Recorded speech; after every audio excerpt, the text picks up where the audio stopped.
며느리는 제 똥기저귀에 코를 막으며 제 아들에게 들릴 듯 말 듯 속삭였습니다. 이 노인네 재산 넘기기 전엔 절대 죽으면 안 돼.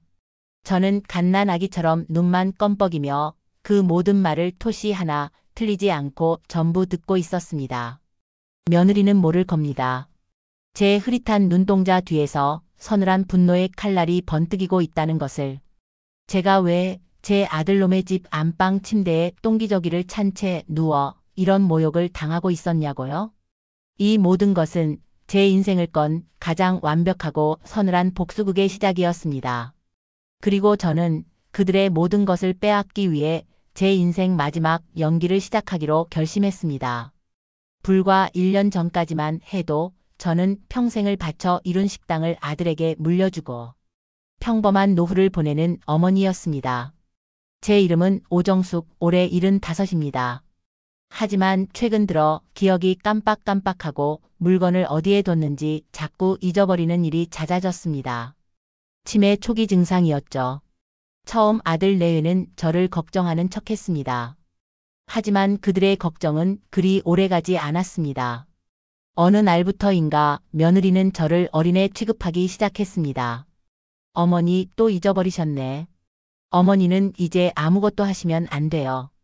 라며 제 손에서 모든 것을 빼앗고 저를 방 안에 고립시켰습니다. 그들은 제 치매를 이용하고 있었습니다. 효도라는 가면을 쓰고 제 남은 통장과 인감도장을 모두 가져갔습니다. 어머니 재산 저희가 안전하게 관리해 드릴게요. 라는 달콤한 말을 믿었던 저는 그때까지만 해도 정말 바보였습니다. 제가 모든 진실을 알게 된 것은 어느 늦은 밤이었습니다. 화장실에 가려다 거실에서 나누는 아들 내외의 소름 끼치는 대화를 엿듣게 되었습니다. 며느리가 말했습니다. 어머니 치매가 더 심해지기 전에 저 시골 땅이랑 남은 아파트까지 전부 우리 명의로 돌려놔야 해. 제 아들이 맞장구를 쳤습니다. 알아봤는데 요양병원 제일 싼 데가 한 달에 300이면 되겠더라. 어머니 연금으로 충분해. 그 순간 제 흐릿했던 정신이 칼날처럼 날카로워졌습니다.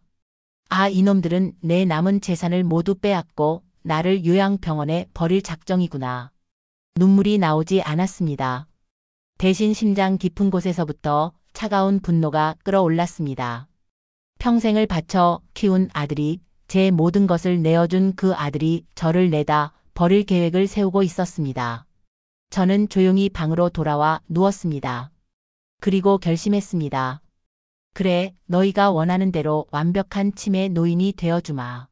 너희가 내 앞에서 모든 비밀을 짓거리게 만들고 너희 스스로 무덤을 파게 만들어주마.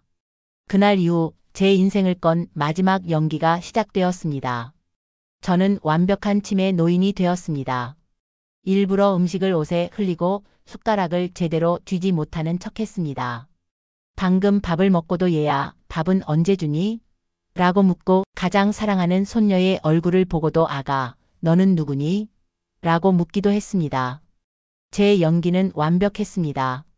아들 내외는 제 증세가 하루가 다르게 악화된다며 서로의 눈빛에서 안도감을 감추지 못했습니다. 그들은 제가 아무것도 기억 못하고 아무것도 이해 못한다고 확신했습니다. 그때부터였습니다. 제 앞에서 모든 것을 대놓고 이야기하기 시작한 것은, 그들의 대화를 기록할 제 유일한 무기는 몇 년 전 손녀가 선물해준 낡은 곰인형이었습니다. 할머니 무서울 때 꼭 껴안고 자요. 라며 제 품에 안겨주었던 인형. 그 인형의 배 속에는 제가 몰래 숨겨둔 작은 녹음기가 들어 있었죠. 어느 날 며느리가 제 기저귀를 갈아주며 남편에게 말했습니다. 여보, 어머님 시골 땅 말이야. 어머님 저 상태일 때 빨리 우리 명의로 돌려놔야지. 나중에 더 심해지면 한정치산이니 뭐니 복잡해진대. 제 아들이 맞장구를 쳤습니다. 맞아. 변호사한테 물어보니까 지금이 딱 좋대. 서류는 준비됐어. 저는 똥기저귀를 찬 채 그 모든 대화를 인형의 녹음 버튼을 누르며 들었습니다. 제 심장은 얼음장처럼 차가워졌지만 입가에는 희미한 미소가 걸렸습니다. 그래, 더 짓거려 보렴. 너희의 죄를 너희의 목소리로 직접 증명해 보거라. 그들은 제가 가장 아끼던 식당 건물마저 팔아치울 계획을 세웠습니다. 그 식당 건물 팔면 우리 그걸로 강남에 아파트 한 채 살 수 있겠더라. 저번에 알아본 요양병원 자리 빠지기 전에 예약금부터 걸어 놓을까? 저는 허공을 보며 침을 흘리는 연기를 하면서도 그들의 모든 대화를 빠짐없이 녹음했습니다. 제 통장에 남은 마지막 돈 한 푼까지 빼내려는 그들의 탐욕스러운 목소리를 똑똑히 담아두었습니다. 그리고 마침내 그날이 왔습니다. 아들 내외는 온갖 서류와 제 인감도장을 들고 환한 얼굴로 제 방으로 들어왔습니다. 며느리는 제 손을 잡으며 그 어느 때보다 상냥한 목소리로 말했습니다. 어머니, 여기 도장만 찍으시면 저희가 앞으로 더 효도하고 잘 모실게요. 이제 저희만 믿으세요. 저는 아무것도 모른다는 듯 천천히 인감도장을 향해 손을 뻗었습니다. 제 손에 들린 것은 제 모든 재산을 넘기는 마지막 서류이자 그들의 인생을 지옥으로 보낼 급행열차 티켓이었습니다. 변호사 사무실의 공기는 아들 내외의 탐욕으로 뜨거웠습니다. 그들은 제 옆에 앉아 마치 금방이라도 숨이 넘어갈 노인을 돌보는 효자, 효녀인 척 연기를 하고 있었습니다. 어머니 힘드시죠? 여기에 지장만 찍으시면 이제 다 끝나요. 며느리는 제 손을 잡고 인주를 묻혀주며 뱀처럼 달콤하게 속삭였습니다.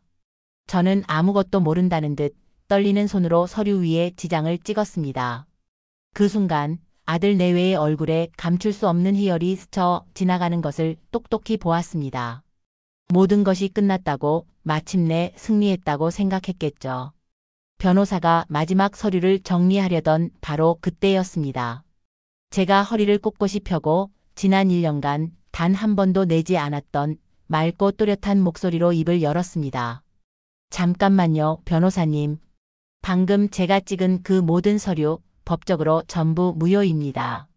사무실의 모든 공기가 순간 얼어붙었습니다. 아들 내외는 믿을 수 없다는 표정으로 저를 쳐다봤습니다.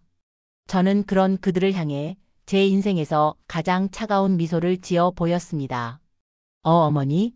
지금 무슨... 저는 제 품에 항상 안고 있던 손녀의 낡은 곰인형을 테이블 위에 올려놓았습니다. 그리고 인형의 배를 꾹 눌렀습니다. 스피커에서는 바로 어젯밤 며느리가 제 기저귀를 갈며 했던 소름 끼치는 목소리가 흘러나왔습니다. 이 노인네 재산 넘기기 전엔 절대 죽으면 안 돼. 이어서 제 식당 건물을 팔아 강남 아파트를 살 계획을 세우던 아들의 목소리까지. 아들 내외의 얼굴이 새하얗게 질려갔습니다. 바로 그때 사무실 문이 열리고 제 변호사님이 들어왔습니다. 오정숙 여사님은 이미 한 달 전 법원으로부터 자발적 성년 후견인 지정을 받아 모든 법률 행위를 저의 동의 없이는 진행할 수 없는 상태입니다.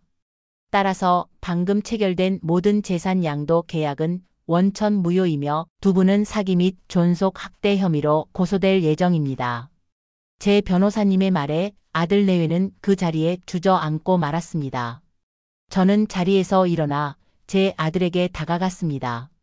그리고 그의 귓가에 나지막이 속삭였습니다. 아들아, 너희가 나를 어린애 취급했으니 나도 너희에게 선물을 하나 줘야지. 너희가 그토록 원하던 독립이라는 선물 말이다. 이제 내 집에서 당장 나가거라. 모든 것이 끝났습니다. 아들 내외는 사기죄로 법의 심판을 받았고 저는 제 모든 재산을 되찾았습니다. 저는 그들이 운영하던 식당을 처분한 돈으로 그들이 저를 보내려 했던 싸구려 요양병원 대신 저처럼 자식에게 버림받은 노인들이 편히 쉴 수 있는 작은 실버타운을 지었습니다. 이제 저는 더 이상 똥기저귀를 찬 치매 노인이 아닙니다. 이곳에서 저와 같은 상처를 가진 친구들과 함께 웃고 떠들며 내 인생의 진짜 주인이 되어 살아가고 있습니다. 75년 만에 저는 비로소 제 이름 오정숙으로 다시 태어난 겁니다.